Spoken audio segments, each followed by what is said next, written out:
Hello friends, this is a great book, Dr. Karen Becker, Real Food.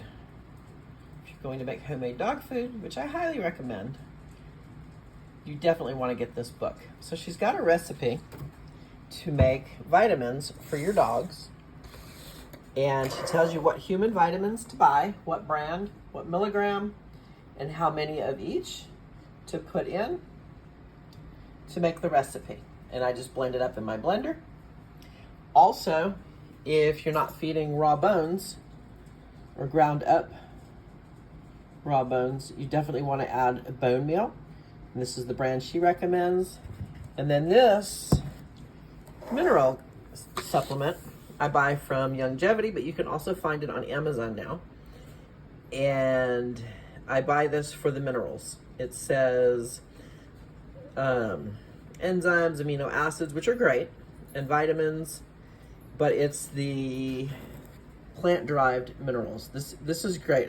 And even if your dog is a poop eater, after a few months to a year on these Arthrodex, they will stop eating poop, which I have had a few poop eaters over the years. Anyway, these are the supplements that I give my dogs, and I also follow Dr. Karen Becker's recipes for homemade dog food.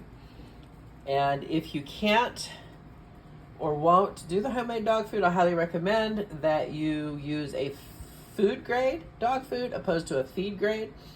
And I recommend that you use a moist or wet food opposed to a kibble. Kibble makes your dog live a life of constant dehydration. They can never drink enough water to be properly hydrated. So stay away from the kibble. It's cooked at a high temperature. It kills everything good.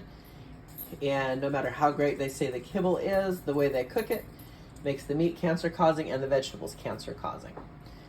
There is some great options for raw. You can buy frozen raw.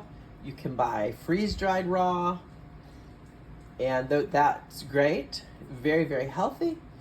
Most veterinarians are freaked out by it, but there's plenty of holistic veterinarians and dietitians that highly recommend it. Dr. Karen Becker is one of them. Although I feed my dogs mostly gently cooked, homemade dog food, and I use the highest ingredients that I can. I don't think most people would use the grass-fed organic free range from farmers markets and stuff, or grow it themselves. I actually raise rabbits in my backyard to feed my dogs as well. They get more protein than just rabbits, but it's a big part. But I'm just really committed, and it keeps our vet bills very, very low. There was an old saying that I heard, you can pay the grocer or you can pay the doctor. Somehow it feels easier to pay the doctor, but if you think about it, they are not treating the root cause of the problem, they're treating the symptoms. So food is our medicine, and these are some recommendations. Please feel free to comment some questions. Long live our healthy dogs.